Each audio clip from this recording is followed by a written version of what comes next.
Welcome to the Next Generation Rockstars podcast. If you are trying to figure out how do you recruit and retain this next generation of rockstar talent, well, you are in the right place. Hey there, everybody. My name is Hammett, and today on the Next Generation Rockstars, we have round 2 with Ralph Barsi. Now, if you have been following us, you know that Ralph was on a couple weeks ago, and he shared with us just all kinds of knowledge bombs. So you need to go back and check that episode out if you missed it.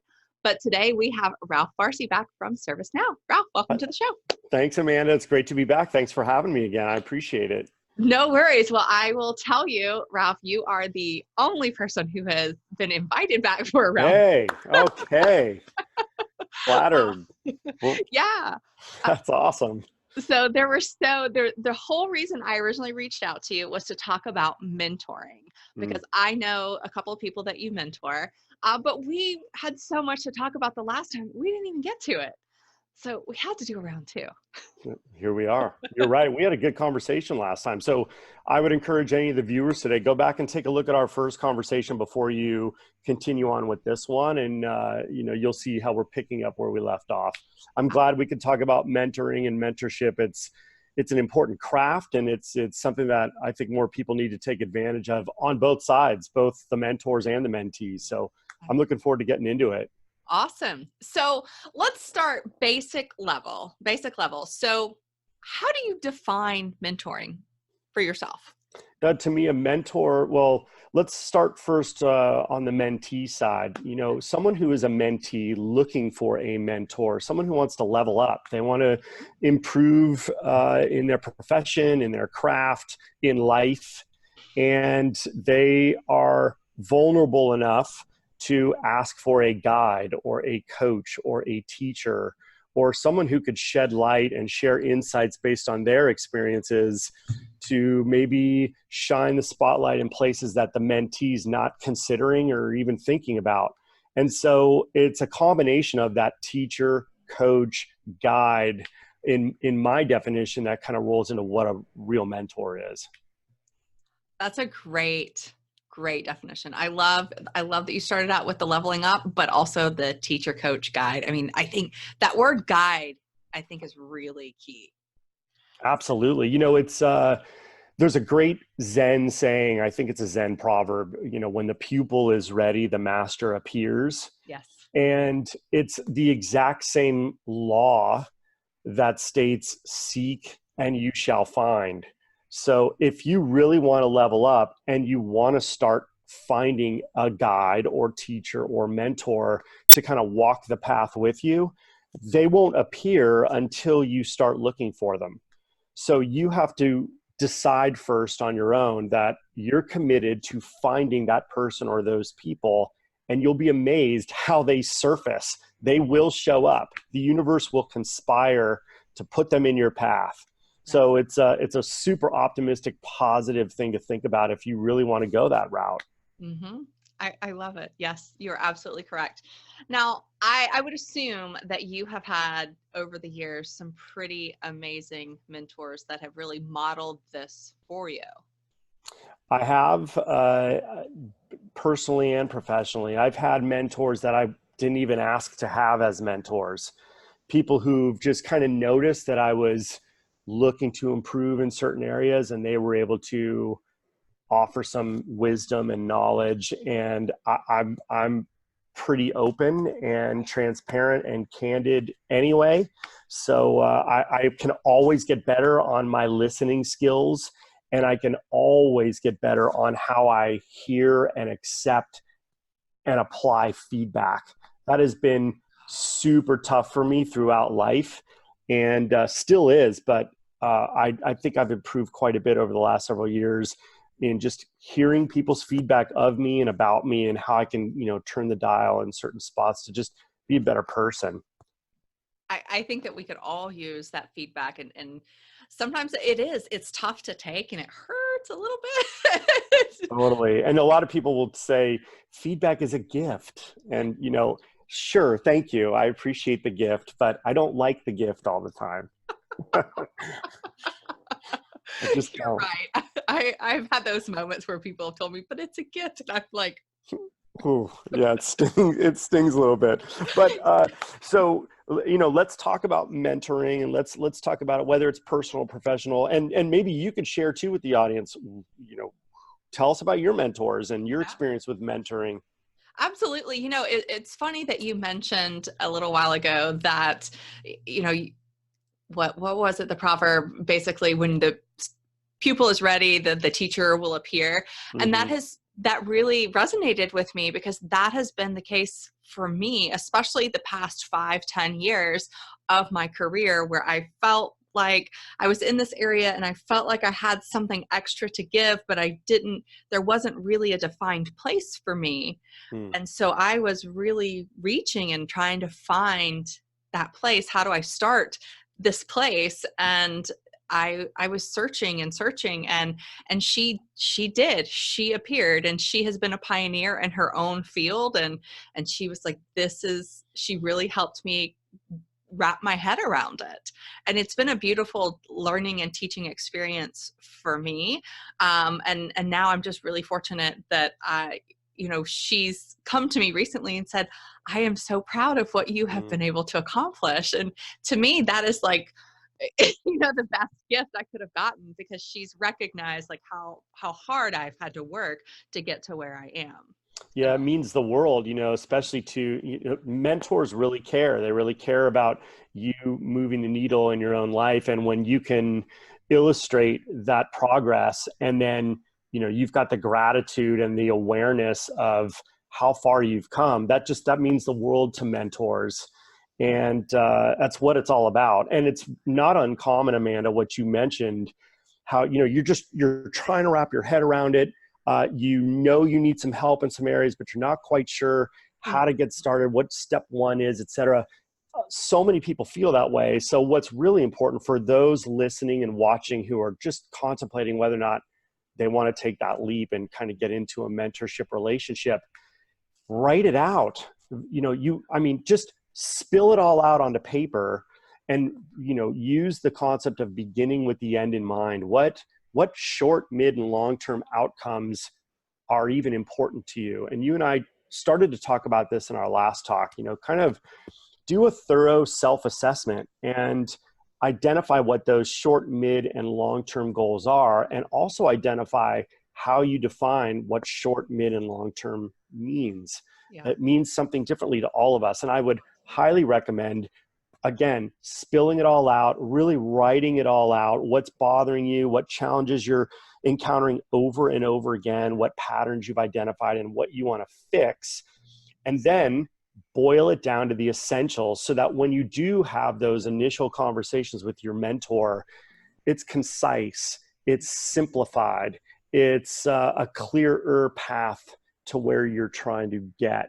And that's going to help them help you. Absolutely. So otherwise you're going to experience what both you and I have experienced. And you're like, I think I need help. I'm just not quite sure where and what. Well, hey, if I were a mentor listening to that, I don't even know where to start either. So yes, help me help you. It's that simple. Absolutely. And, one thing that I would add to those short, mid, and long-term goals, and really looking at yourself where you are, is being honest with yourself with where you are, because it is very easy in today's world to really start to compare. It's like, oh no, I can do this well. And it's like, well, can I, is it world class, or is it I can get by? And what will come from those types of questions and assessments is, perhaps you create SMART goals. What's the acronym again? Help me. I think it's simple, it's measured, it's actionable, reasonable or realistic, and timely. Yes. So if you think about those categories when you're writing down your goals, and you really, make it easy for the two of you to measure your progress, that's a huge step that you could take. Perhaps it becomes a plan on a page. A lot of businesses do this. We do it all over ServiceNow. For example, we have a plan on a page with what our top 3 to 5 initiatives are, and kind of what rolls into accomplishing those initiatives. Mm-hmm. And perhaps one page on yourself and your assessments and your goals is really going to help the two of you get the conversation started. And that's where your mentor can really weigh in and help you kind of tailor it or, frame it up in a more proper way for the two of you to move forward on. Absolutely. I agree. So let me ask you this, and you've kind of touched on this a little bit, but what really, as a mentor, what is your role? What is your role? Wow, what a good question. What a broad answer I can give you for that. The way I see it, number one, I'm here to listen. Mm-hmm. I'm here to listen, and ultimately what I'm to do is help you connect the dots to get to where you want to go. Oh, yes. And if I see some obstacles that are on your path, I have to help mitigate the obstacles or make the obstacles appear smaller than they are, because you're so focused on producing high quality work, moving yourself forward. You have an intensity level of focus. You have a set time that you are going to invest in working towards your goals. And I help you get there. Ultimately, the best mentors ask questions. They ask questions so that you, Amanda, can arrive at the answer yourself. We don't parachute in and go, hey, look, thanks so much for the SMART goals. Here's what you're going to want to do for A, B, C, and D. Instead, we'll ask, well, why is that an important goal of yours? And if you were to stack rank these top 3 goals, what would be the first one you'd really want to accomplish versus the last one, and why? How can you visualize yourself having already accomplished these goals? What type of person would you be like? How would you be talking to me if those goals were already accomplished? Who would you pay this forward to? Who would you go help, knowing what you don't know yet? Yes. So that's how I see a mentor. That's what mentors do. That's what the best mentors do. I would agree with you. I would agree with you. Yeah. And another thing that my mentors have done for me is they have challenged my thinking.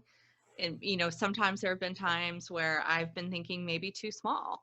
And this one mentor in particular, she was just like, yeah, you can totally do that. But, and I always knew when she said that, I knew like she's about to give me a mental butt kicking. But I sure, needed it. It's healthy. It was. And she really pushed me to be uncomfortable in a lot of ways.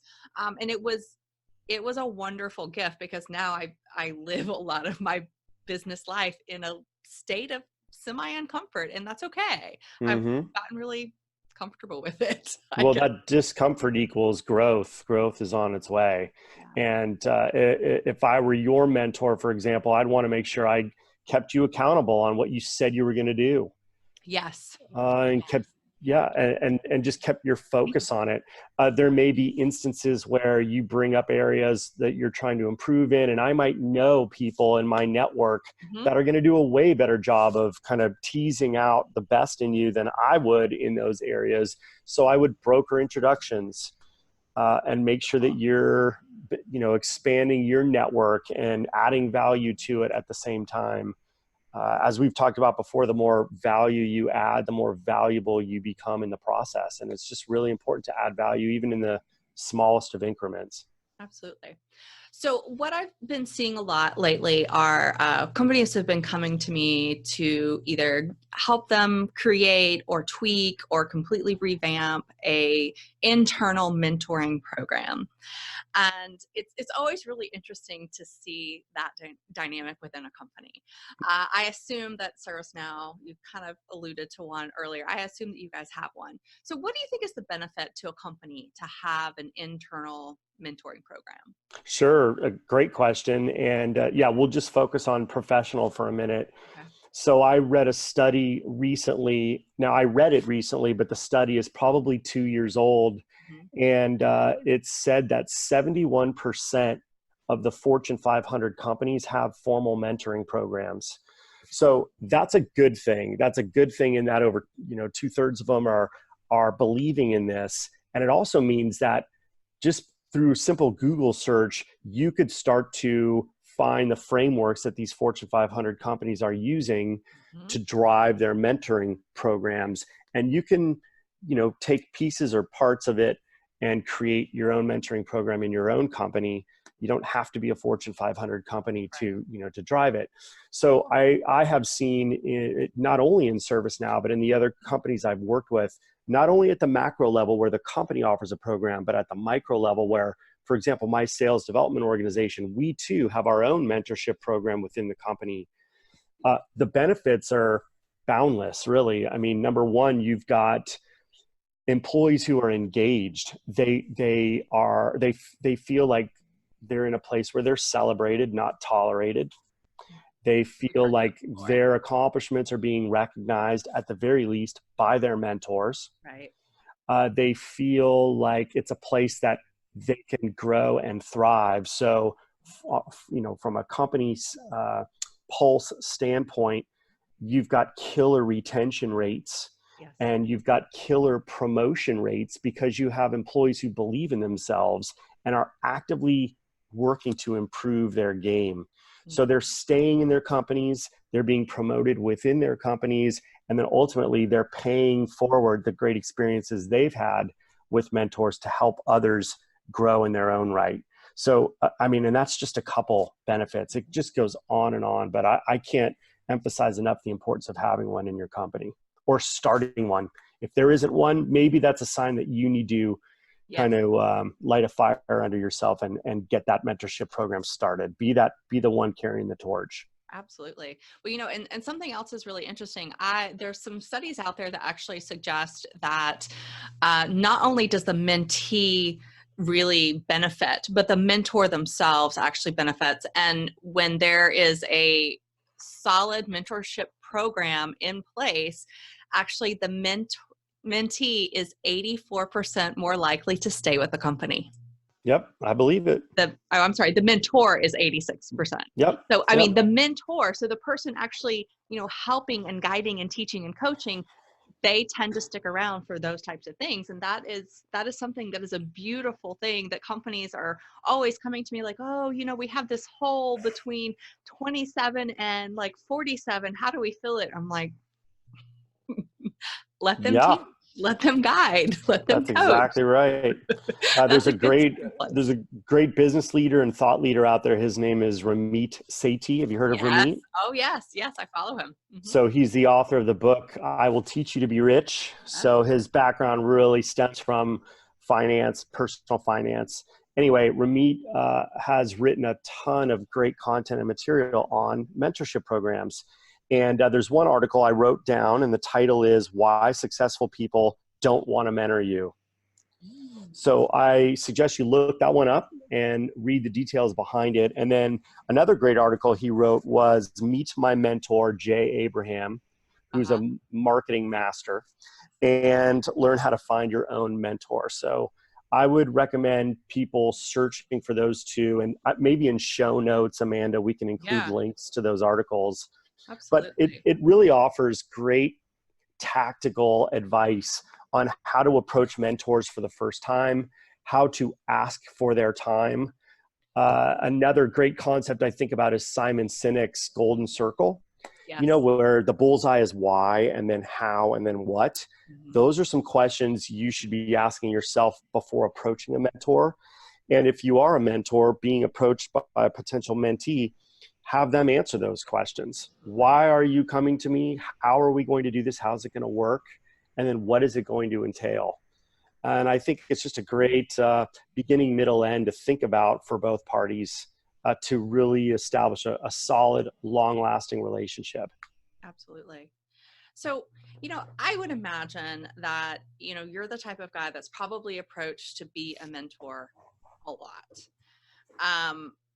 And how do you decide who you can't take them all on? You just can't. And so is it really when they come to you and they've already got this kind of outline, or do you take on the cases where they're just spinning in their head, or how do you make that decision? It's more the former than the latter. If someone comes to me and they are personal, they are specific, and they at least offer a skeleton of what it is they're trying to get out of this relationship, I will absolutely take it into consideration. You also have to think about, we're all crazy busy.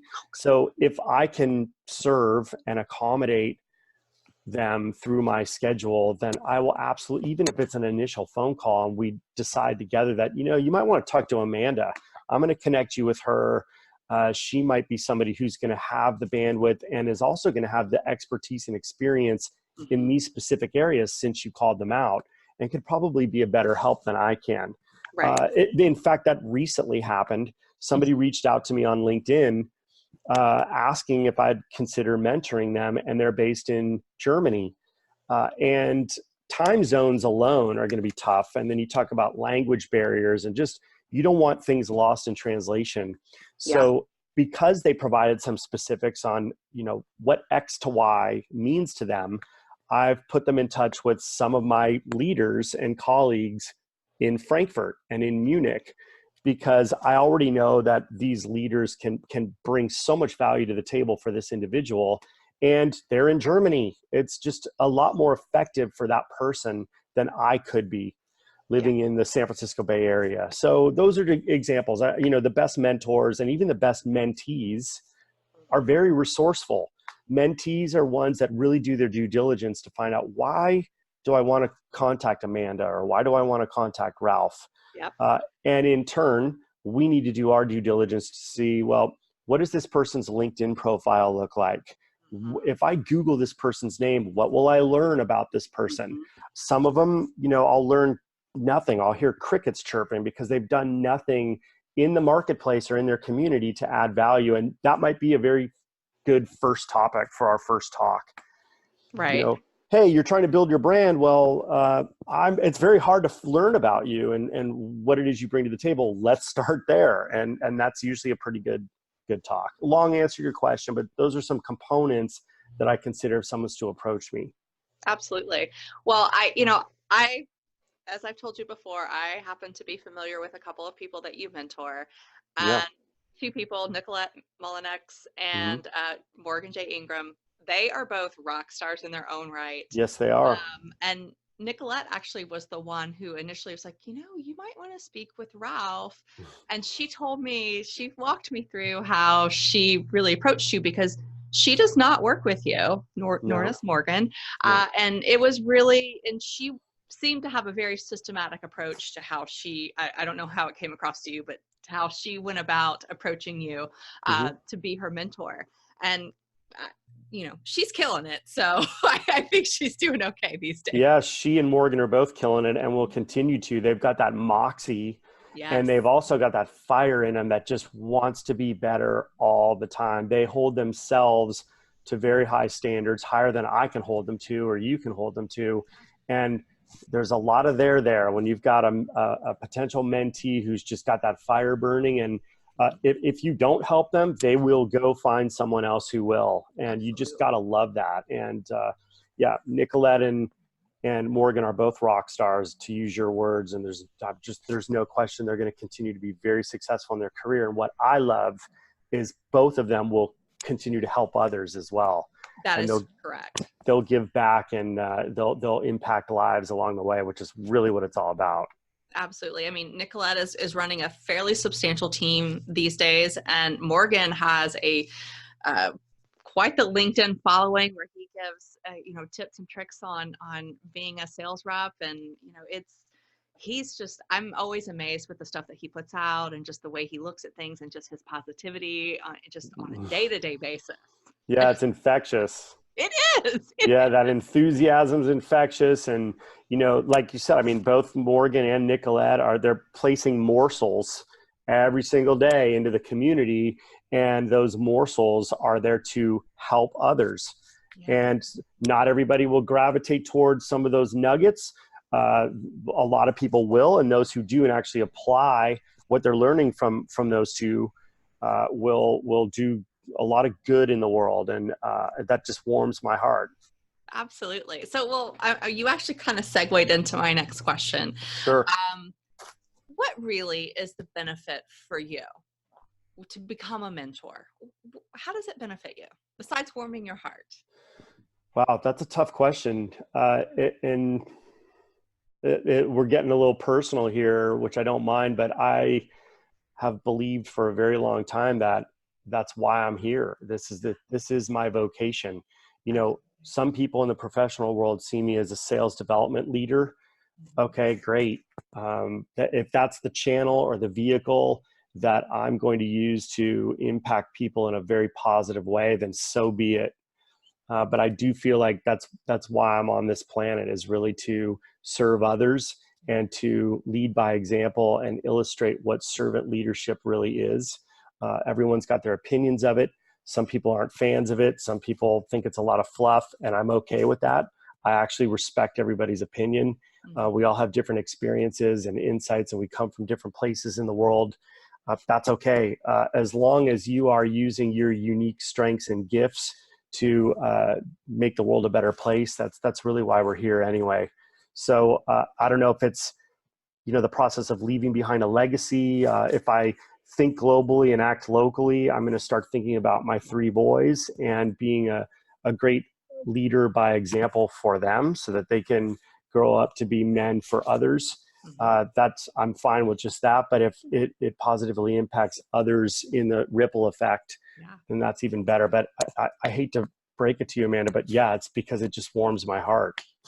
No, and that's perfectly okay. But I mean, you really are, leaving a legacy. You really are creating that ripple that will go out. The Morgans of the world, the Nicolettes of the world, they're taking your teachings and they're spreading that, with their own spin and their own take on it, but they're spreading it and they're touching other people's lives. And I think that you're, not to say you can hang it up, but mission accomplished. Like, you're doing that. You're accomplishing your goal with what you set out to do in this world. So, thanks, Amanda. Congratulations. Well, I'll tell you, I appreciate that. But candidly, I'm not really the source. I'm simply replicating goodness I've seen from others along my career path and in my life. Just so many different people I've just taken examples from and said, yeah, that's the way to do it. That's the way to roll. Yes. And so that's great to hear. And I want to make sure Nicolette and Morgan see this. And I want to make sure that people who don't know who they are, look them up and even reach out to them, tell them, thank them for the impact that they're making. Absolutely. Yeah. And they both are. And I had Morgan on the show last season. I'm going to have Nicolette on the show next season. So absolutely, people will be hearing from them for sure from this platform. But, I want to, wrap this up with just this. Mm-hmm. You said in the last episode that we did together that A players want to play with other A players. Yep. And the way that I see it is that you are an A player because you are not only great at your job, but you're great at developing others to be great at their job. Whatever that means to them, whatever that success, long-term, short-term means to them, you're great at it.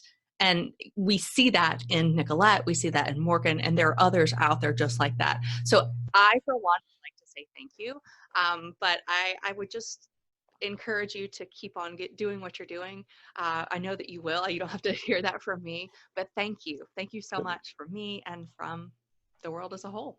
Thank you, Amanda. I appreciate that very much. Well, wonderful. Well, thank you guys for being with us, and thank Ralph for the impact and the ripple effect that he is having across the world and changing lives every single day. And thank you guys for joining us, and we will see you in the very next episode. Thanks so much for joining us for this episode of the Next Generation Rockstars, where we have discussed all about recruiting and retaining that next generation of talent. So I'm guessing that you probably learned a tremendous amount from this week's Rockstar leader. And if that is the case, don't keep me a secret.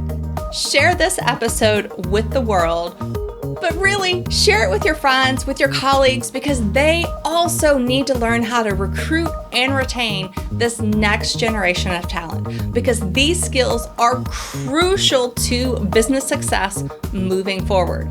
Now, of course, I want you to keep up to date every single week as we are dropping each and every episode. So be sure to subscribe to your favorite podcast platform of your choice, and you will see the Next Generation Rockstars show up just for you.